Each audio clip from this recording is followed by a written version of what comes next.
Okay बच्चे, urinary bladder के lecture 4 के अंदर हम लोग डिस्कस करने लगे हैं यूरिनरी डाइवर्जेंस की टाइप।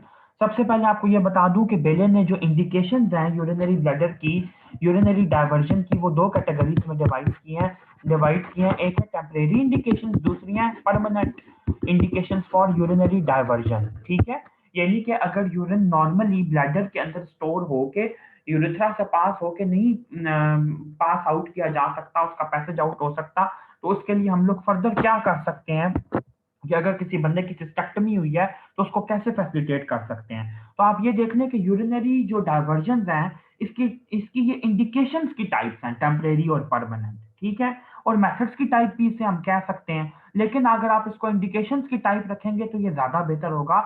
जो इसकी यूरिनरी डाइवर्जेंस की अलग से टाइप्स है वो मैं आपको अलग से बताता हूँ। ये इंडिकेशंस की टाइप है, मेथड्स की टाइप मैं आपको अलग बताता हूँ। टेम्परेरी में बच्चे आ जाता है जैसे कोई डिस्टल ऑब्स्ट्रक्शन को रिलीव करना हो तो हम लोग टेम्परेरी यूरिनरी डाइवर्शन कर सकते हैं। ठीक है, इसके अलावा जो परमानेंट इंडिकेशंस बनती हैं उसके अंदर आ जाता है जैसे किसी बंदे का न्यूरोलॉजिकल फंक्शन जो है वो लॉस्ट है, उसको ब्लैडर कंट्रोल नहीं है, मैक्चुरेशन रिफ्लेक्स को वो नहीं कंट्रोल कर सकता। नंबर टू, ब्लैडर रिमूव किया गया है। ठीक है, और मोस्ट कॉमन इंडिकेशन वैसे इसकी यही है परमानेंट मेथड की, जिसके अंदर ब्लैडर रिमूव किया जाता है, सिस्टेक्टमी हो जाती है, या फिर कोई इनक्योरेबल फिस्टुला या कोई इरिमूवेबल ऑब्स्ट्रक्शन है, तो इन केस के अंदर भी हम लोग परमानेंट फिर यूरिनरी डाइवर्जन को क्रिएट करने की कोशिश करते हैं। अब बच्चे अगर मैं मेथड्स को डिवाइड करूं तो देखेंगे आप। ओके बच्चे, ये देखें मेथड्स को भी मैंने कैटेगराइज कर दिया है वैसे, ताकि आप लोगों को चीज क्लियर हो जाए।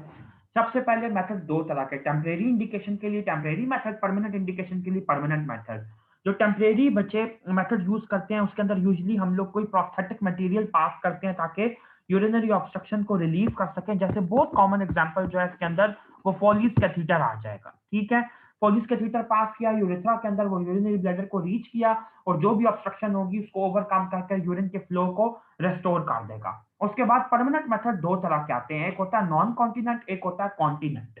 जो नॉन कॉन्टिनेंट मेथड है उसके अंदर बच्चे बेसिकली एक्सटर्नल डाइवर्जन हम लोग क्रिएट करते हैं। ठीक है, और जो कॉन्टिनेंट मेथड होता है उसके अंदर हम लोग इंटरनल डाइवर्जन क्रिएट। ये देखें बच्चे, मैंने वॉशिंगटन मैनुअल का एक बड़ा जबरदस्त टेबल आप लोगों के लिए निकाला है ताकि यूरिनरी डाइवर्जन की ये इंटरनल और एक्सटर्नल टाइप जो है ये आपको बिल्कुल क्लियर हो जाए। बच्चे ये देखें कि जो ये जो लिखा है इसने नॉन कॉन्टिनेंट जो मेथड है, इसको मैंने कहा कि एक्सटर्नल डाइवर्जन है। इसको एक्सटर्नल किस बेस पे कहा? इसलिए कि जो इसकी ओपनिंग थी वो एब्डोमिनल स्टोमा जो है उसके अंदर हमने क्रिएट किया उसकी ओपनिंग।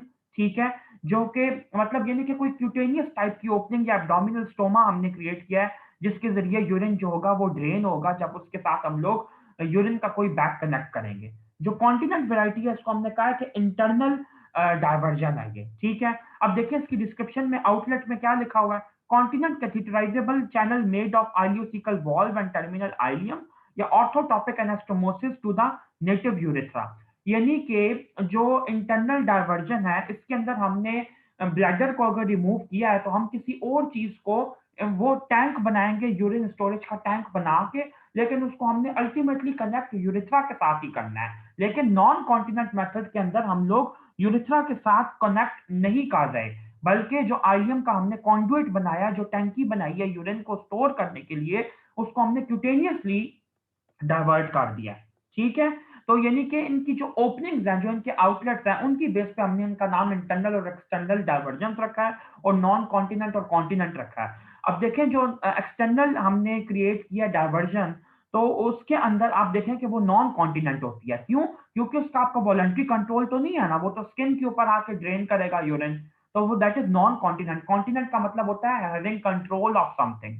ठीक है, तो जो आपका कॉन्टिनेंट मेथड है उसके अंदर आप देखें कि वाल्व हमने क्रिएट किया आइलियोसिकल वाल्व, तो कंट्रोल आ सकता है। इसके अलावा आपने यूरेथ्रा के साथ अगर कनेक्ट कर दिया तो यूरेथ्रल स्फिंक्टर मैकेनिज्म होते हैं जो कि यूरिन के आउटफ्लो को कंट्रोल कर सकते हैं।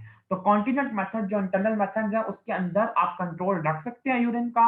नॉन कॉन्टिनेंट जो एक्सटर्नल मेथड होते हैं उनके अंदर आप लोग यूजुअली कंट्रोल नहीं। टेबल के अंदर से बच्चे आप लोग नाम भी पढ़ लें कि नॉन कॉन्टिनेंट मेथड में आ जाता है कि आइडियल कॉन्डुइट क्रिएट करना, वो मैं अभी आपको पिक्चर दिखाता हूँ।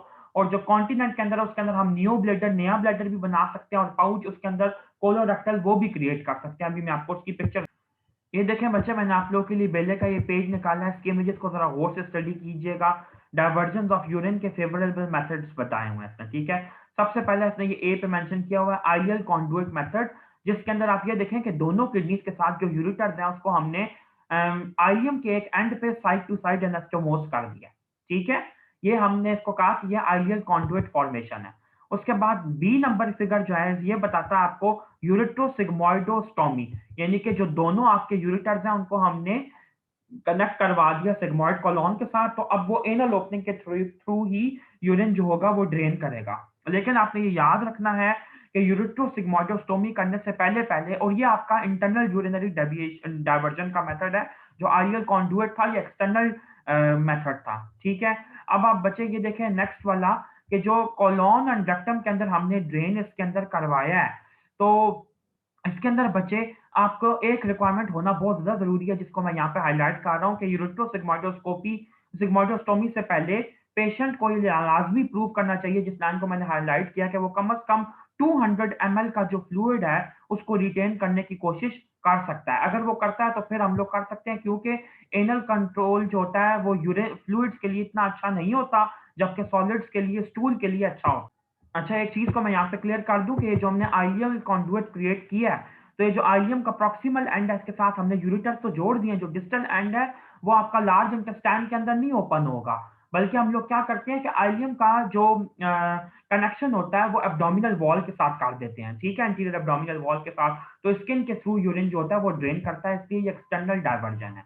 उसके बाद आप ये देखें तीसरा जो मेथड है ileal neobladder with anti reflux long afferent loop. इसके अंदर हम क्या करते हैं, दोनों यूरिटर्स को ये देखें हमने कनेक्ट किया आइलियम के साथ, और आइलियम का ये वाला पार्ट जो है उसको आफ्रंट लिम्ब बना दिया, जो कि रिसीव कर रहा है यूरिन को।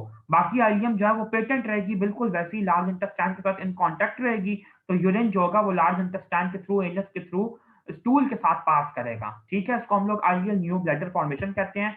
और क्योंकि इसके अंदर यूरिन जो है वो आपकी नेचुरल ऑरिफिस के थ्रू बाहर जा रहा है, तो उसको हमने इंटरनल डाइवर्जन मेथड के अंदर ही रखा है। उसके बाद ये आपका एक और मेथड आ जाता है जिसको हम लोग कहते हैं यूरिट्रो आइलियोस्टमी। इसके अंदर हम लोग दोनों जो यूरिटर्स होते हैं इसको हम लोग जोड़ सकते हैं आइलियम के साथ, बल्कि ये एक और मेथड नहीं है, इन्हीं मेथड्स का पार्ट है। अगर आप लोग इस फिगर को इग्नोर भी करें तो दैट्स टोटली फाइन, लेकिन ये ऊपर वाले 3 मेथड्स आप लोगों को क्लियर होने चाहिए, ठीक है।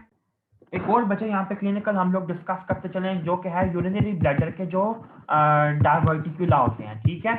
ये वाला सिनेरियो मेरे ख्याल से डोगर के अंदर ये वाली बात नहीं दी हुई, तो प्लीज इसको यहाँ से क्लियर कर लीजिए कि डायवर्टिकुलम का आपको पता होना चाहिए। सबसे पहले ये पता होना चाहिए कि जो नॉर्मल इंट्रावेसिकल प्रेशर होता है वो तकरीबन 35 टू 50 सेंटीमीटर ऑफ वाटर होता है, ठीक है।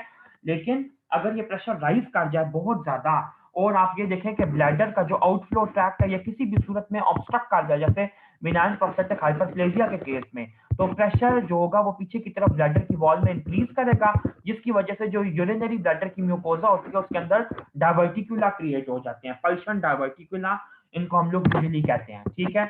अब एक चीज क्लियर कर दूं कि डायवर्टिकुला दो तरह के होते हैं, एक होते हैं कॉन्जेनिटल, एक होते हैं पल्शन। जो कॉन्जेनिटल होते हैं वो बाय बर्थ होते हैं, जो पल्शन होते हैं वो किसी यूरिन के आउटफ्लो की ऑब्स्ट्रक्शन की वजह से डेवलप करते हैं, ठीक है। जो इनके क्लिनिकल फीचर्स होते हैं बच्चे, ये इसके आपको लाजमी पता होना चाहिए कि जो अनइंफेक्टेड डायवर्टिकुलम वाला ब्लैडर होता है उसके अंदर यूजुअली कोई सिम्टम्स नहीं होते। जब आउटफ्लो जो होता है ऑब्स्ट्रक्शन वो बहुत देर तक जारी रहे, तो फिर उस पेशेंट के अंदर यूरिन स्टेसिस की वजह से इन्फेक्शन डेवलप कर सकते हैं, ठीक है। और यूरिनरी ट्रैक्ट की ऑब्स्ट्रक्शन के सिम्टम्स हो सकते हैं, यूटीआई के सिम्टम्स, रिकरेंट इन्फेक्शन के सिम्टम्स हो सकते हैं, ठीक है, और पाइलोनेफ्राइटिस हो सकता है, ठीक है। ये कॉमन सिम्टम्स जो हैं बच्चे, इसके अंदर आप लोगों को बिल्कुल क्लियर होने चाहिए। इसके अलावा जो कुछ लोग ऐसे होते हैं जिनको ट्वाइस यानी कि 2 दफा बेले की ये लाइन है मैच्योरेशन करना पड़ती है, ठीक है, अपने यूरिन को वॉइड आउट करने के लिए। अच्छा, उसके बाद आपको ये पता होना चाहिए कि यूरिनरी डायवर्टिकुलम के कॉम्प्लिकेशंस क्या-क्या हो सकती हैं। कॉम्प्लिकेशंस के अंदर आपको ये बात हमेशा पता होनी चाहिए कि रिकरेंट यूटीआईज हो सकते हैं इन डायवर्टिकुला की वजह से। ब्लैडर स्टोन जो है बच्चे वो आपको मिल सकते हैं यूरिन के स्टेटस की वजह से। हाइड्रोनेफ्रोसिस मिल सकता है, क्योंकि अगर बैक फ्लो प्रेशर इंक्रीज करता है पीछे की तरफ, और नियोप्लाज्म जो होते हैं बच्चे वो डेवलप कर सकते हैं, ठीक है। लेकिन ये काफी अनकॉमन कॉम्प्लिकेशन है। जो सबसे कॉमन कॉम्प्लिकेशन है ये आपको आनी चाहिए, that is actually recurrent UTI, ठीक है। Recurrent UTI is the most common complication.